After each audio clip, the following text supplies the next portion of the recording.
Hi, my name is actually James Hildreth, and I'm a professor of medicine at Meharry Medical College. And the organizers asked me to speak about my life, my faith, and how it interacts with my research as a HIV investigator. But if you'll indulge me, my life, as important as I'd like to think it is, pales in comparison to the importance of what I work on. So I want to actually focus on that today. In 1981, the Centers for Disease Control reported several cases of unusual pneumonias and skin cancers in young men in New York and Los Angeles. These diseases are not typically seen in young people who are healthy, and they're normally seen in individuals whose immune systems are failing. So this was quite perplexing to the physicians and the investigators at the time. Why are these young men who happen to be homosexual getting these diseases that you should not see in people of their ages? And a few more cases appeared on the scene, and the CDC unfortunately labeled this gay-related immunodeficiency disease. And unfortunately for us in the field, this actually stuck, and to this day it still remains a significant problem that many people believe that HIV and AIDS is something associated with being homosexual or being gay. If you look at the natural history of this infection, it's very important to our understanding of what is happening. What we normally see in an untreated person is that there's a burst of virus replication that you see early on, and then after a couple of weeks or a few weeks, the virus is subdued or suppressed and reaches what we call a steady state. And that steady state or that set point can last for months, can actually last for more than a decade. But the other thing you'll note in the natural history is that there's a certain cell type called the CD4 cell or helper T cell that starts to disappear from the bloodstream. And this is one of the pathognomonic features of HIV infections that go untreated, is the disappearance of this cell type. And this is very important because this cell type, the CD4 cell, is the quarterback of the immune system. And as an immunologist, unbiased, I happen to think the immune system is the most important system in the body. The cardiologist would say it's the heart and the blood vessels. The neurologist would say it's the brain and the nerves. But as an immunologist, I believe the immune system is the most important system because it protects us from an unbelievable array of things that we get exposed to every day. And these cells, the CD4 cells, happen to be the conductor of this orchestra or the quarterback of the system. And if you lose them, your whole immune system falls apart. And that's really the problem, is that the loss of these cells opens the door to so many microbes that we would normally have no problem dealing with. And that's why HIV is the devastating pathogen that it is, because it's eliminating this particular cell type. Now, if we look at the global map of what is happening, this really sets this in perspective and puts it in context. There are currently somewhere between 30 and 35 million people around the world living with HIV infections. And if you look at this map, something should be very striking to you, is that most of the people infected are from one part of the world, but there's no part of the globe that's not been touched by this. Every part of the world, every corner of the world, HIV is a problem. This is a true pandemic, a true global pandemic. But you will note that many of the people infected happen to live in the southern half of the African continent. And some of those countries are being devastated by this single pathogen. And in fact, HIV poses a significant economic and social threat to many countries in that region. The other thing to note is that this virus is besetting populations that are least able to deal with it because of lack of resources and poor infrastructure. And lastly, the other thing to note is that it primarily is affecting, as of now, people of color. Most of the people who are infected happen to be people of color. And here in the United States, this is also true. African Americans are only 13% of the population, but almost half of all the AIDS cases. And not to pick on Washington, D.C., you heard an earlier speaker talk about the rate of illiteracy. The rate of HIV infection in our nation's capital rivals some of the African countries that we're sending all those aid dollars to. I mean, it literally could be a PEPFAR situation on its own. So this is a true pandemic of historic proportions. And this is not to mention the 20 million people or thereabouts that have already died from HIV infections. So when you add those two numbers together, 30 million infected, 20 million already dead, this is truly a historic pandemic. that we've not seen before. And you also heard one of the earlier speakers, Susie Peel, talk about 170,000 orphan kids in one country. Well, the total number of orphan kids actually tops 10 million. There are more than 10 million children around the world who've lost both of their parents to an HIV-related disease or cause. Now, a virus has a life cycle with several distinct steps. HIV is no exception. And in this case, the first step is attachment. The virus has to attach itself to the cell and then somehow get into the cell to make copies of itself.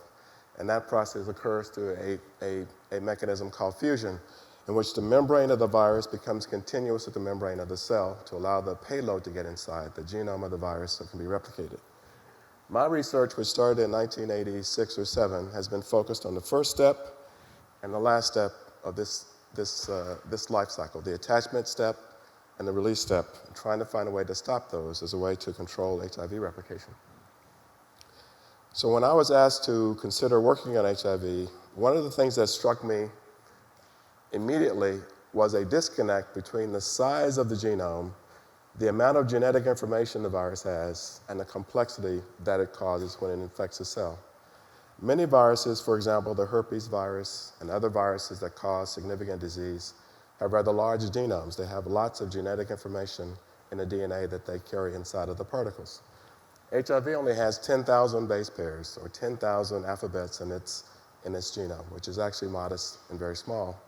Yet if you look at what it does to the body, it's amazing that that amount of information, genetic information, could wreak such havoc. So we hypothesized that the way that the virus does this, that the virus is a thief, and that is stealing proteins from cells and using those proteins in the same way that the cell does. And in that way, it doesn't matter what size the genome of the virus is, because it's going to take advantage of the genome of the cell and use all those wonderfully complex proteins for its own benefit. And we actually proved that that was the case, that when HIV infects a cell and emerges from that cell, it actually is a microcosm of the cell that made it, with many of the components of that cell in and on the virus. And this has some very important implications. The next thing we wanted to know is, how does this happen? How does the virus do this? And that led us to an interesting discovery made by cell biologists, and that is that cells have a lipid coat, and it has lots of different lipids in that coat, and they serve to protect the cell, to enclose the cell, but it's not uniform. These lipids can be organized into what are called microdomains. Some of them have more cholesterol than others, and the cholesterol causes those parts of the membrane to be very stiff and rigid. And when HIV emerges from the cell, it's like if you take your fist and push it through saran wrap, your fist becomes wrapped in the saran wrap. That's how the virus emerges from the cells. It wraps itself in a part of the membrane from the cell. And it does that at these lipid rafts. And so that means that HIV itself is highly enriched in cholesterol. Now, I'm a glorified nerd, and in medical school, I always sat down front, second seat from the left, and if someone was in my seat, I'd ask them to get up and leave, because I wanted to take it all in.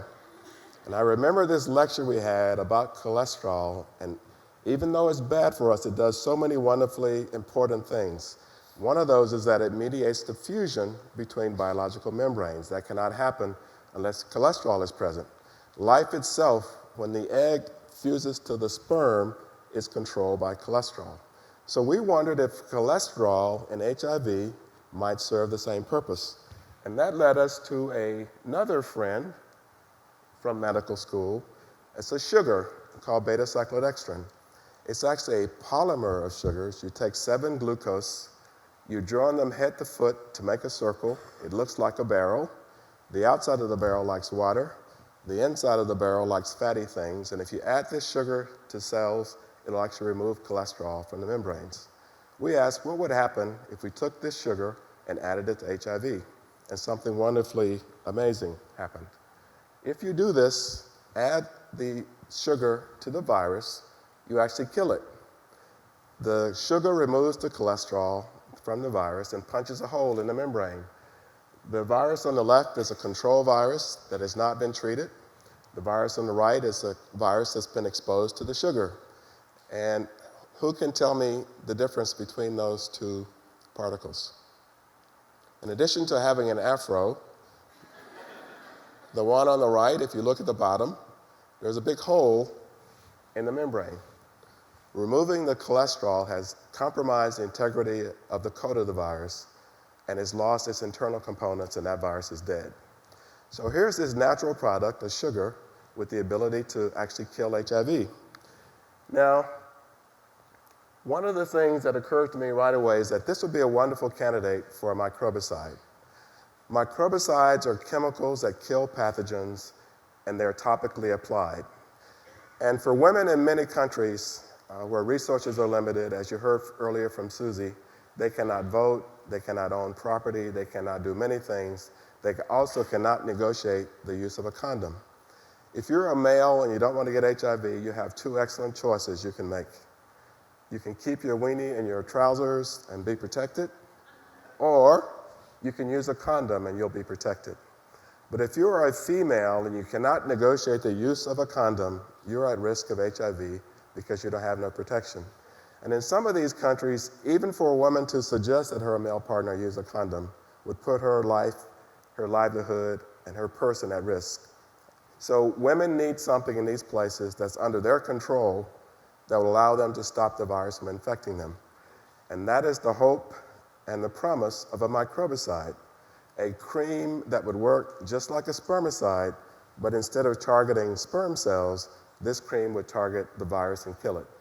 And if you could formulate something that was invisible to the act of having sex, that is, does not change the sensation of intercourse, the woman would not even need to tell the male that she is using it, because he would never know if it was formulated the right way. And that is what we're trying to do. That is what many researchers, including myself around the world, are trying to do, is to formulate this chemical condom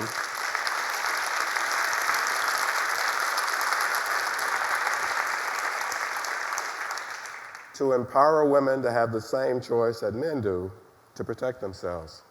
And I just want to close by saying, it won't go any further, that we've had some setbacks. You probably read in the newspapers about some microbicide candidates that have failed, but we can't give up. And there are many, many reasons to believe that this offers real hope and real promise. But there's some challenges, some very significant challenges. We have to make something that women accept and their male partners accept. That's very important. We have to develop something that does not have contraceptive potential. There are many women in many places who want to be protected from HIV, but not from getting pregnant. South Africa is one of those places, for example. And we need to be able to formulate something that will do that. We also need something that's fairly efficacious, but you should know that even something that protects 30% of the women, if those women are part of a sexual network, you're actually protecting several people by protecting that one person. And this is something that's very, very important. So even a modest efficacy would be something that should be very, very important. And another very important point is low cost. Most people in the world get by at $100 or a couple of $100 a year of total income. So even something that costs $1 per application would be out of the reach of many, many women. So whatever we produce has to be something very, very inexpensive. And the single most important thing, in my opinion, is safety.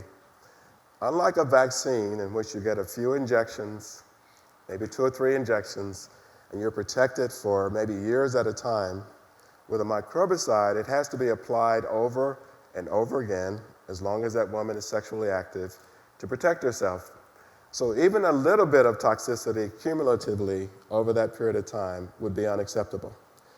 And I'm rather pleased to say that the candidate that we're working on has been put to the test in all of these categories, and we believe that it's come through with flying colors.